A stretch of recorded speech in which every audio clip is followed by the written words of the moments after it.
Bonjour, je m'appelle Dji Adogli. Je suis au Portugal, au bord de l'océan Atlantique, près de chez Gangamira, qui est un maître spirituel. Des souvenirs de mon chemin parcouru apparaissent et disparaissent comme des vagues de l'océan.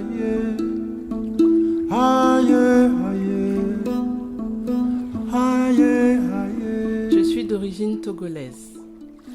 J'ai quitté le Togo à l'âge de 14 ans pour aller vivre en France. Après mes études en histoire de l'art et en tourisme, j'ai créé avec des amis une association de tourisme solidaire et équitable avec l'Afrique de l'Ouest. Ce qui m'a permis d'y retourner régulièrement pour faire découvrir de beaux endroits et de belles choses aux Européens, et aussi de soutenir financièrement des projets d'initiatives locales, surtout dans les centres de santé et dans les écoles des villages et des villes que nous visitions. Durant ces années-là, j'ai beaucoup cheminé dans les milieux spirituels et beaucoup lu sur l'animisme, le bouddhisme, le taoïsme. Et je rêvais de rencontrer un maître qui parle l'évé, qui est ma langue maternelle, ou bien le français. Et puis l'année dernière, à l'automne, j'ai rencontré à Paris lors d'un week-end de satsang Gangamira. Son maître était Papadji. Lors de ce week-end, Ganga nous disait de nous poser la question « Qui suis-je ?» et de rester tranquille, un instant, une seconde, sans penser, en tout cas de ne pas croire nos pensées au sujet de ce que nous sommes. Car qui nous sommes vraiment n'a pas besoin d'être reconnu. Il se révèle à soi-même, en soi-même, par soi-même. Ce message m'a apporté beaucoup de paix et de sérénité. En fait, Gangamira a passé les 13 premières années de sa vie en Afrique centrale. Elle dit parfois avec son rire joyeux qu'elle est une Africaine à la peau blanche.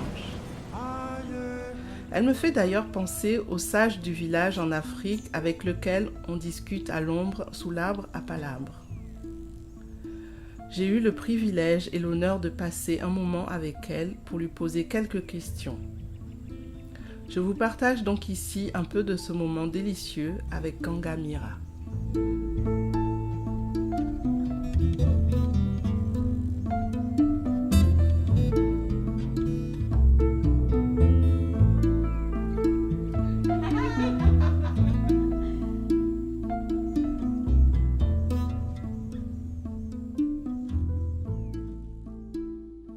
Bonjour Ganga.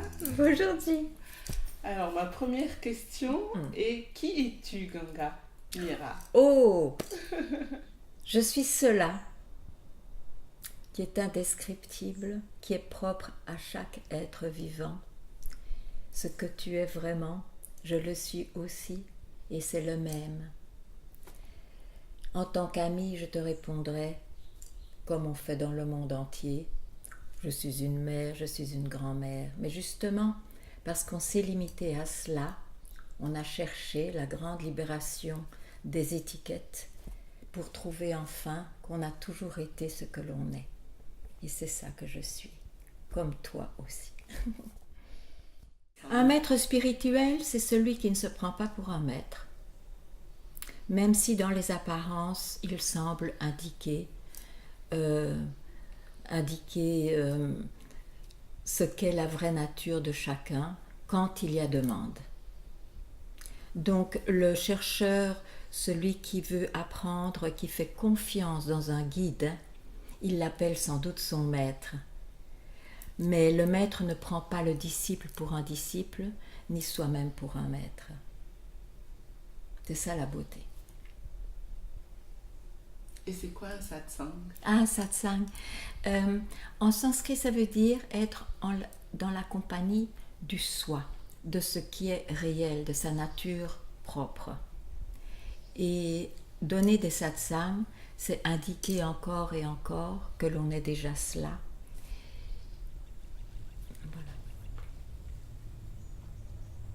Ma recherche a commencé très jeune. Je ne peux pas pointer encore, mais je sais que, ayant une mère artiste et elle-même cherchant quelque chose d'autre, j'ai vraiment épousé son art aussi qui était la peinture parce que j'étais happée par quelque chose d'autre. J'étais absolument passionnée et je traduisais tout par la peinture. Mais il faut dire qu'elle a été un peu plus consciente quand j'ai quitté l'Afrique à 13 ans parce que j'avais perdu mon paradis.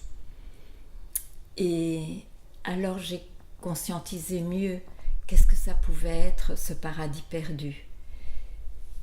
Et au fond, ça n'a été très clair que ce tailleur, que ce paradis perdu, c'était parce que je ne me connaissais pas. Et c'est ce que j'ai découvert en étudiant le cours de philosophie à 17 ans, quand Socrate disait « Gnotis neoton », connais-toi toi-même. Tout à coup, j'ai vu que je ne me connaissais pas, et ce n'était pas de façon psychologique. Elle s'est terminée à la mort de Papadi. Le maître ne meurt jamais, je parle bien du guide qui m'a guidée toutes ces années. Oui. Cet enseignement fait fi de toutes ces considérations qui ne sont que culturelles et conditionnelles. Un être humain a la même nature, c'est la même pour tous, que ce soit un animal, que ce soit un être humain, tous participent au même. Donc le satsang, justement, c'est pour enlever, se dépouiller des étiquettes et des concepts qui nous empoisonnent et qui nous font souffrir.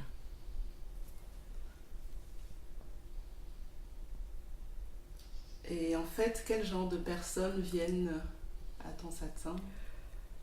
Toutes sortes. Les milieux sont complètement différents, les cultures complètement différentes. Ça dépend vraiment. Un satsang n'attire que ceux qui commencent à être clairs sur leur recherche. Et donc, la recherche spirituelle fait partie de ces personnes qui viennent. Ce sont des chercheurs, parce qu'ils veulent autre chose, ils veulent s'unir à Dieu, ou ils ne savent pas encore, mais ils veulent quelque chose de réel et pas d'absurde comme la vie souvent le présente. Oui.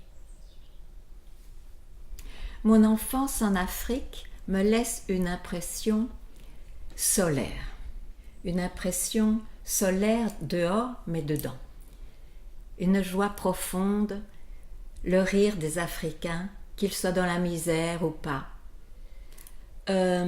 Leur nonchalance, souvent, qui crée une détente naturelle.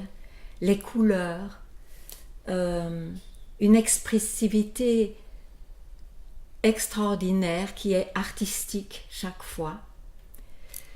Donc, en fait, je me sens beaucoup plus une Africaine blanche qu'une Belge.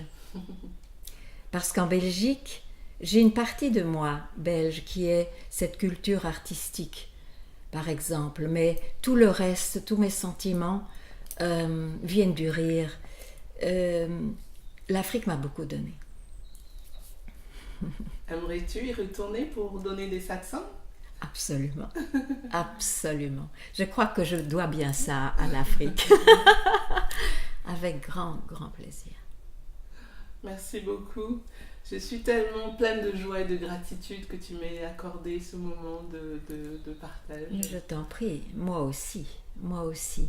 Et je voudrais dire aussi que si on est intéressé d'avoir des satsangs en Afrique, ce serait peut-être bien de voir un peu des YouTube en français, de lire quelques livres de Papadi en français pour se préparer, parce que c'est tout de même une direction opposée à celle qu'offre le monde. Et je viendrai avec grand, grand plaisir. Merci, Ji. Merci.